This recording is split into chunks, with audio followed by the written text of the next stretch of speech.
မြင်ကောင်းခြင်း The Art of Continuous Flow မြင်ကောင်းခြင်းဆိုတဲ့စကားလုံးဟာစိတ်အာရုံတတိတရားဒါမှမဟုတ်စွမ်းအင်တစ်ခုခုကိုပြတ်တောက်မသွားဘဲတစ်ဆက်တည်းတမြင်တည်းငြိမ်ချောင်းစွာစီးဆင်းနေတဲ့အခြေအနေကိုဖော်ညွှန်းရမှာအလွန်နက်နဲပြီးလှပတဲ့အသုံးအနှုန်းတစ်ခုဖြစ်ပါတယ်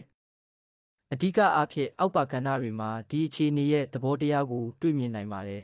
။သတိမြင်ရှည်ကြာခြင်း Continuous Awareness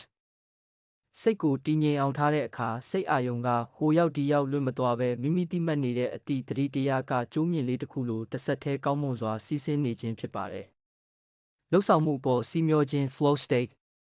မိမိလုပ်နေတဲ့အလုပ်တစ်ခုအပေါ်မှာစိတ်ရောကိုယ်ပါအပြည့်အဝနှက်မြုပ်ထားပြီးအတွေးအကြံတွေကင်းစင်ကအလိုလျောက်ဟန်ချက်ညီညီစွမ်းဆောင်နိုင်နေတဲ့အခြေအနေဖြစ်ပါတယ်။အတွင်းစိတ်စွမ်းရည်တည်ငြိမ်ခြင်း steady energy flowပြင်ပလုံဆောင်မှုတွေကြောင့်စိတ်လှုပ်ရှားတုန်လှုပ်မှုမရှိဘဲမိမိရဲ့အတွင်းစိတ်စွမ်းအင်နဲ့စိတ်ခံစားချက်ကိုတည်ငြိမ်အေးချမ်းတဲ့လှိုင်းလျားတစ်ခုထဲမှာစီးဆင်းနေစေတာဖြစ်ပါတယ်